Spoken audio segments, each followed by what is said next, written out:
Random thoughts. Today I'm going to talk about something that has always disturbed me. Often it comes up, and when it comes up, it kind of like is problematic to me. And I don't know why very many people, or many people, don't see it as a problem. And sometimes people can have conversations that are very ignorant, I can say, and ignorant is a strong word for me to say, but people make these statements that leave you wondering, what are they talking about, and do they even know what they are saying? And it's about the Maasai people.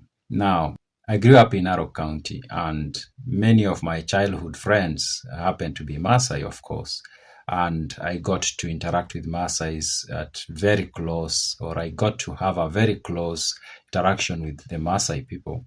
And the Maasai people are some of the most awesome people you can live with. And one thing I can say about the Maasai that has always remained with me is that when a Maasai tells you that you are friends, you are indeed friends. They don't say these things carelessly. If you are their friends, they take it to heart that you are their friends, and they can do anything just to make sure you are okay if you are their friend.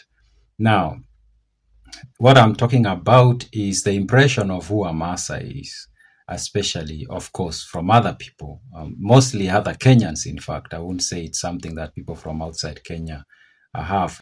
Some people have this impression that the Maasai are not the smartest. Some people have that impression, and for the longest time, I've struggled to understand where did that come from. And people will say things like, I am not a Maasai. And it's not like they are saying it's, yeah, because they are not a Maasai. They mean something else, like, I'm smarter than that. And you wonder, why are you saying that? And I've struggled to understand where that comes from. Having been close to the Maasai for my young years, I came to, or I just see them as other people. Of course, they have a language that they speak, but it's just a language like any other language other people speak: Kalenjin, Luo, Kikuyu, Kisi, whatever language, Somali. And to me, that's all. It was language, but then, of course, it's not actually the language.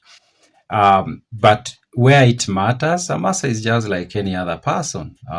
If we are talking about academic ability, come on, I know Maasai judges. Up to the Supreme Court, I think we have a judge who is at the Supreme Court who is a Maasai, and maybe some people don't even know. We have had judges who have been judges of the Court of Appeal, and judges, of course. I know of Maasais who are doctors and lawyers and engineers, and there are Maasais who've been very high in the military. There are Maasais. So whatever you can think about, whatever position or career or profession, there is a Maasai who is there. So then you come to wonder, why do people have this impression of the Maasai are not smart? Where does that come from? I've come up with a theory of where it comes from, and I'm going to talk about that in this video.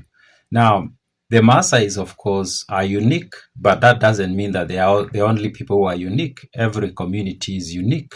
The Somalis are unique. The Kikuyus are unique. The Luos are unique. The Kalenjins are unique. Every community is unique in its own way, and that's how life is. Every ethnic group is unique. Every society is unique. But of course, at the foundational level, all people are the same. The human nature is the same. Culture might differ from one to another, but the human nature is the same. There is no difference, really. Now, but I'm going to talk about the uniqueness of the Maasai. Now, I can say that the Maasai are among the few communities that have retained what we can call the authentic African culture and way of life.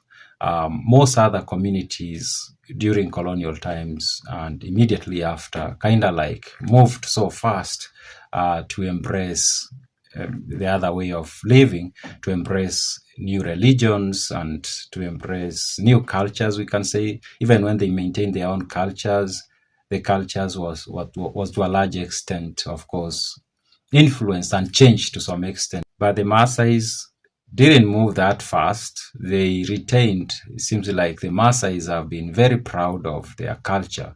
And because of that, they found it so hard to abandon their culture, which is a beautiful culture, by the way. And I'm going to bring out a few of the things that make it a very, I can even say, superior culture.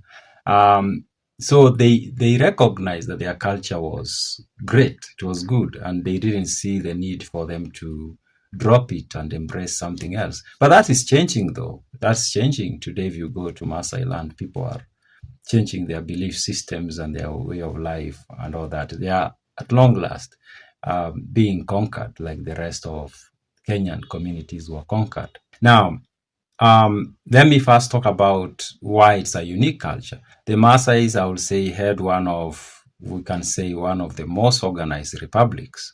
And I always admire the republics that were African republics, because when you know what a republic is and you look at what is celebrated elsewhere, the Roman Republic, and you really go and study the Roman Republic, because it's the most celebrated, we can say, throughout history, and it's one of the ones that are lasted the longest, recorded ones.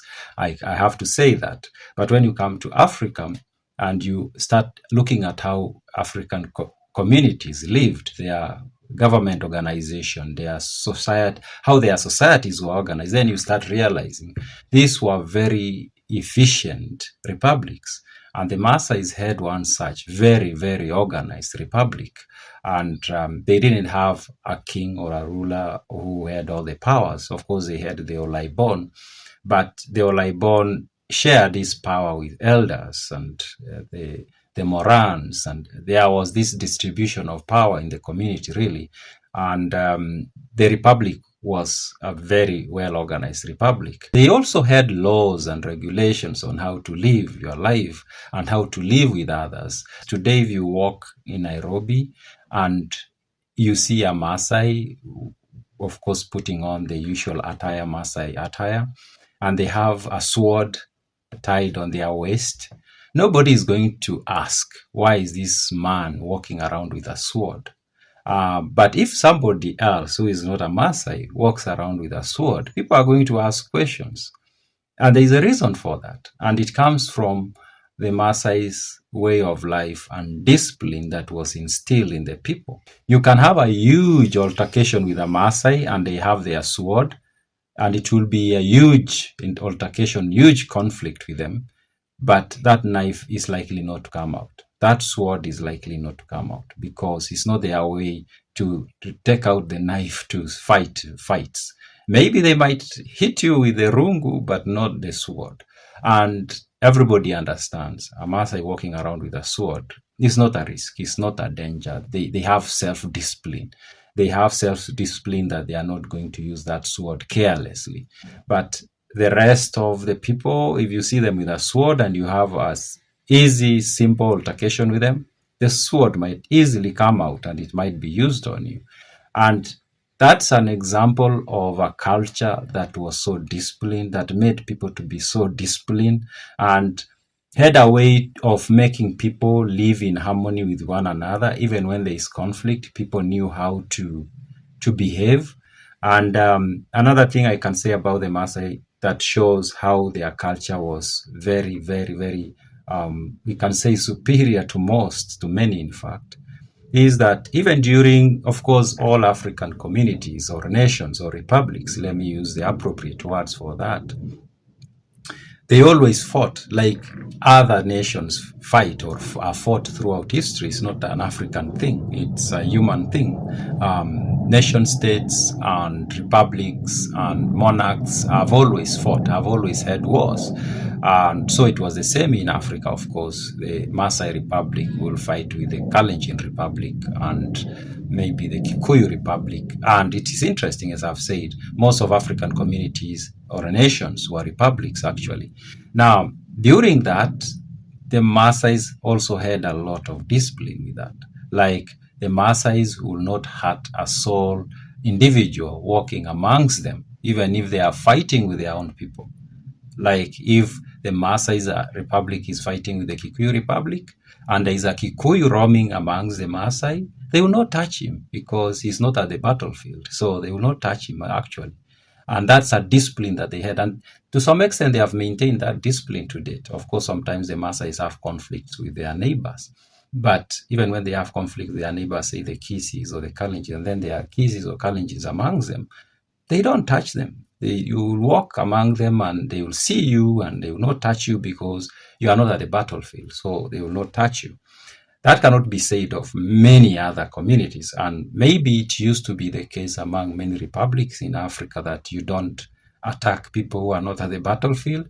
But that has changed, of course. People have abandoned tradition and they've become confused. We can't even say what we've actually taken in because now we have some bits of who we used to be and we've mixed it up with other ideologies and ways of thinking and religious beliefs and different things and political ideologies and all these things, and we don't even know what we are.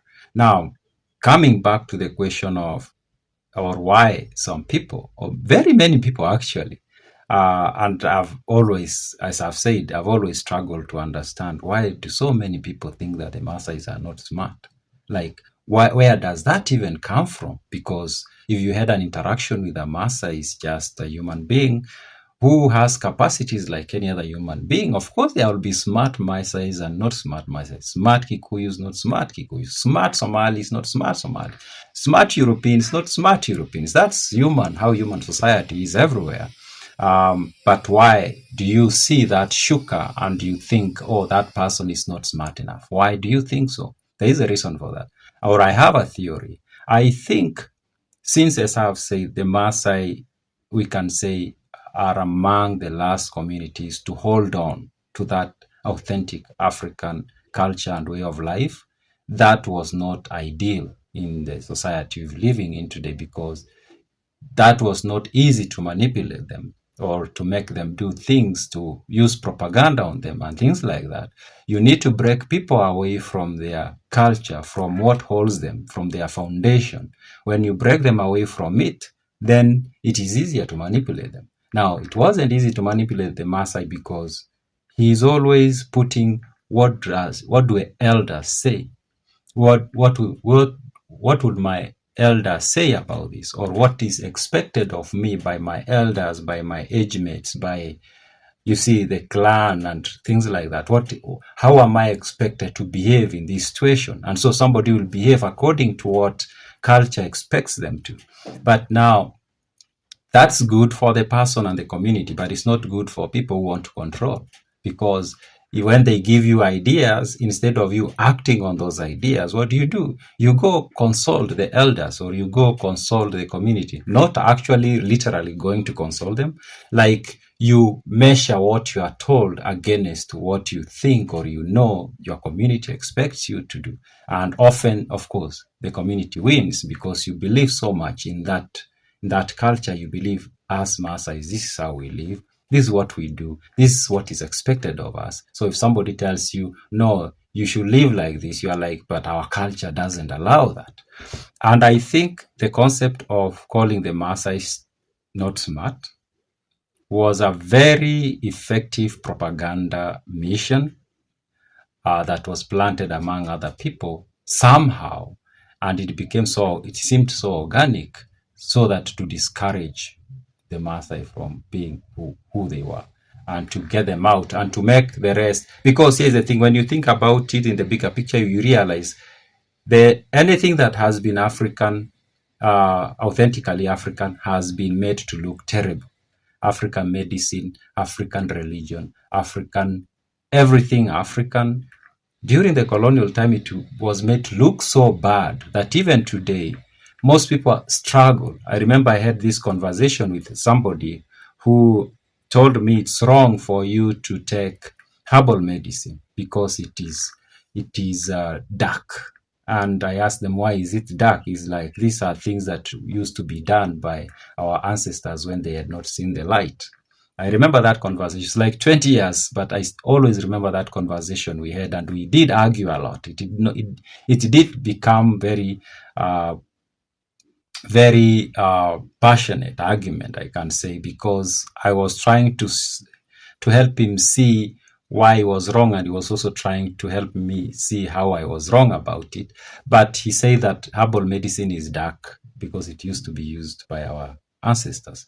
And then I asked him, so which medicine is not dark? He's like, go to the hospital, get the tablets and the injection. And I'm like, most likely some of those are still made from herbals, from some plants. What difference does it make? Is it because they've been processed that way, or what makes it not dark? So that's an example of the mindset that was planted in us. And we somehow came to hate who we were so much. And if there was a group of people, say the Maasai, who were insisting on continuing being who they are as Africans, the rest of us were organized to attack them and to make them feel terrible for being who they are supposed to be. Those are my random thoughts.